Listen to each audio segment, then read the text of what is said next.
Hello friends, Bengal files के release होते ही पूरे देश में हड़कंप मच गया।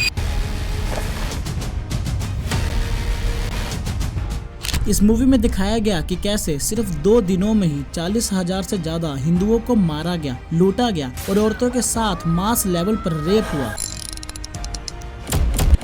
और कैसे एक इंसान ने हिंदुओं को बचाया और कलकत्ता को बांग्लादेश का हिस्सा बनने से रोका। कई लोग इस मूवी को प्रोपेगेंडा बता रहे हैं, लेकिन सवाल ये है कि क्या ये मूवी एक प्रोपेगेंडा है या सच कुछ और है जो हमसे छुपाया गया।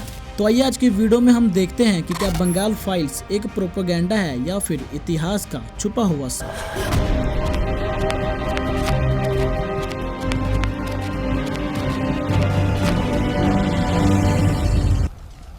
कहानी की शुरुआत होती है पार्टीशन से पहले, जहां पूरा देश अंग्रेजों से आजादी चाहता था। वहीं जिन्ना और ऑल इंडिया मुस्लिम लीग द्वारा पाकिस्तान की मांग की जा रही थी।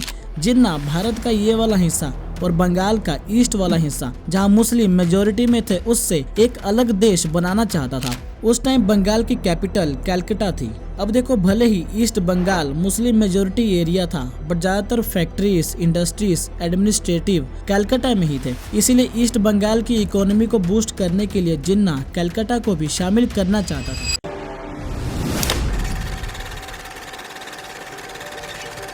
उस टाइम बंगाल के सीएम थे हुसैन शाहिद सोहरावर्दी, जो ऑल इंडिया मुस्लिम लीग के मेंबर थे। वो प्लान बनाते हैं कि सबसे पहले वो कलकत्ता में हिंदू मेजोरिटीज एरिया पर हमला करवाएंगे और वहां वायलेंस करवा के हिंदुओं को मार देंगे, क्योंकि उनका मानना था कि हिंदू आसानी से मुसलमानों से हार मान जाएंगे। सोहरावर्दी ने सबसे पहले बंगाल पुलिस में से हिंदुओं को हटाकर मुस्लिम फोर्स डिप्लॉय किया। फिर कलकत्ता में हिंदुओं को मार भगाने के लिए 16 अगस्त का दिन चुना गया, क्योंकि 16 अगस्त रमजान का वही 18वां दिन था जब मोहम्मद ने बद्र की जंग जीती थी। अब इस टाइम तक बंगाल में भड़काऊ भाषण, इस्लामिक सेंटिमेंट्स को हर्ट करना शुरू हो गया था। 13 अगस्त 1946 को मुस्लिम लीग के लीडर ने स्पीच दिया कि मुसलमानों को याद रखना चाहिए कि रमजान में अल्लाह ने जिहाद की इजाजत दी है, और इसी रमजान में 10,000 मुसलमानों ने मक्का पर जीत हासिल की थी।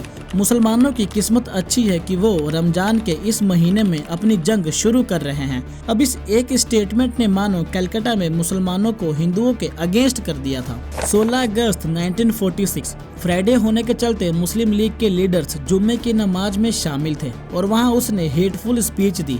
नमाज के बाद सोहरावर्दी ने भड़काऊ भाषण दिए, जिसमें बताया कि हिंदुओं को मारना और बंगाल से भगाना कैसे है। उसने ये तक अश्योर किया कि पुलिस हमारे साथ है, नरसंहार में कोई बाधा न आए, इसीलिए 16 और 17 अगस्त को पब्लिक हॉलिडे तक डिक्लेयर कर दिया गया। स्पीच के बाद देखते ही देखते लाखों मुसलमानों की भीड़ हाथ में पत्थर, तलवार, रॉड लिए हिंदुओं पर हमला करने लगे। देखते देखते कलकत्ता मानो नर्क बन गया था।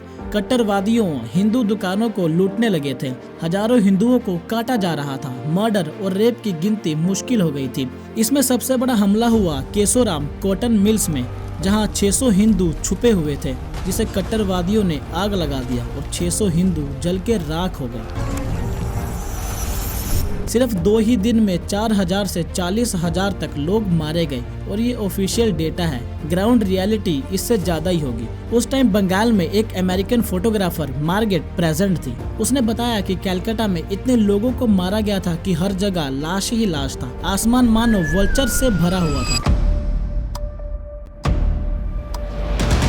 सोहरावर्दी ने जैसा सोचा था वैसा ही हो रहा था। हिंदू कलकत्ता छोड़कर भाग रहे थे। अगर इस भीड़ को ऐसे ही छोड़ दिया जाता तो कलकत्ता मुस्लिम डोमिनेटेड एरिया बन जाता और आज ये बांग्लादेश का हिस्सा होता। बट फिर एक इंसान मसीहा बन के आए, जिन्होंने हिंदुओं को बचाया और मुस्लिमों को मुंह तोड़ जवाब दिया और कलकत्ता को बांग्लादेश का हिस्सा बनने से बचाया। और ये कोई और नहीं, गोपाल पाठा ही थे। भारत हिंदुओं का राष्ट्र है, पर इस युद्ध में हिंदू हार रहे हैं। गोपाल चंद्र मुखोपाध्याय कलकत्ता के बाव बाजार इलाके में रहते थे।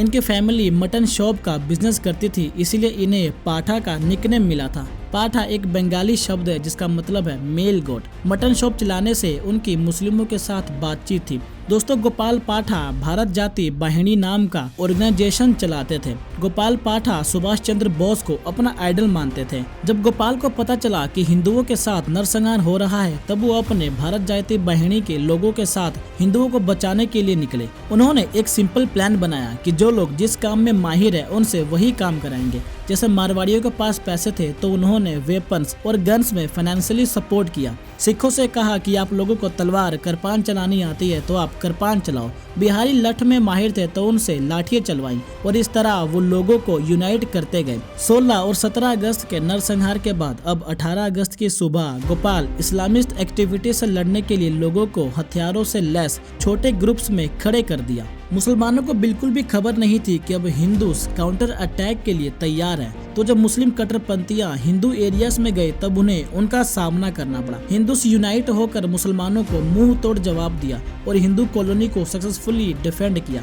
डिफेंड करने के बाद अब वो मुस्लिम एरियाज में लड़ाई लड़ रहे थे। जो कट्टरवादियां सोच रहे थे कि वो हिंदुओं को मार भगाएंगे, अब वो खुद हिंदुओं से बचकर भाग रहे थे।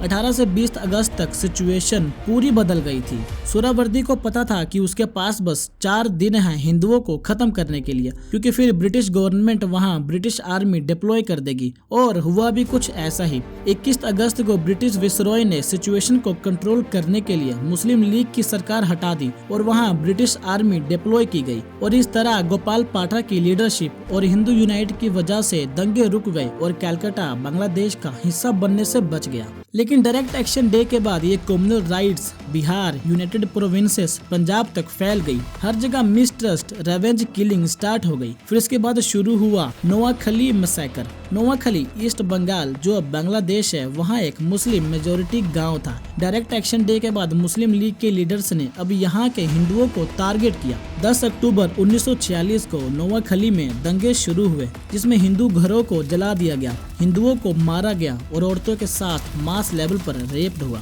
और लोगों को फोर्सफुली इस्लाम में कन्वर्ट कराया गया। ऑफिशियल रिपोर्ट्स के अकॉर्डिंग 5 से लेकर 10,000 हिंदुओं को मारा गया, 50,000 से ज्यादा लोगों को फोर्सफुली इस्लाम में कन्वर्ट किया गया और करोड़ों की हिंदू प्रॉपर्टीज लूटी गई। साल 1946 से लेकर 1971 तक बांग्लादेश बनने तक हिंदुओं पर लगातार हमला हो रहे थे। साल 1950 में ईस्ट पाकिस्तान के हिंदुओं पर बहुत बड़ा जेनोसाइड हुआ। ढाका, बारिसल, खुलना जैसे एरियाज में हिंदू गांवों को जला दिया गया। ऑफिशियल रिपोर्ट्स के अकॉर्डिंग इस टाइम लाखों हिंदू इंडिया भाग आए थे। साल 1965 में इंडिया पाक वॉर के बाद ईस्ट पाकिस्तान ने एक लॉ बनाया, एनिमी प्रॉपर्टी एक्ट, जिसके जरिए गवर्नमेंट किसी को भी एनिमी डिक्लेयर करके उसकी प्रॉपर्टी रख सकती है। और गेस व्हाट क्या हुआ, मास लेवल पर हिंदुओं को ही टारगेट किया गया और उनकी प्रॉपर्टी जब्त कर ली गई। फिर साल 1971 में जब ईस्ट पाकिस्तान बांग्लादेश बना, तब पाकिस्तानी आर्मी ने ऑपरेशन सर्च लाइट स्टार्ट किया और यहाँ भी सबसे बड़ा टारगेट हिंदू ही बने। गाँव में हिंदुओं को ढूंढ ढूंढ कर मार दिया गया। एक इंटरनेशनल रिपोर्ट के अकॉर्डिंग 2 लाख से ज्यादा औरतों के साथ रेप हुआ। करीब 1 करोड़ लोग बांग्लादेश छोड़कर इंडिया भाग आए और इस लिबरेशन वॉर में करीब 30 लाख से ज्यादा लोग मारे गए थे। बाकी इस पे डिटेल में जानने के लिए मैंने ऑलरेडी एक वीडियो बनाई है, यहाँ आपको उसका लिंक मिल जाएगा।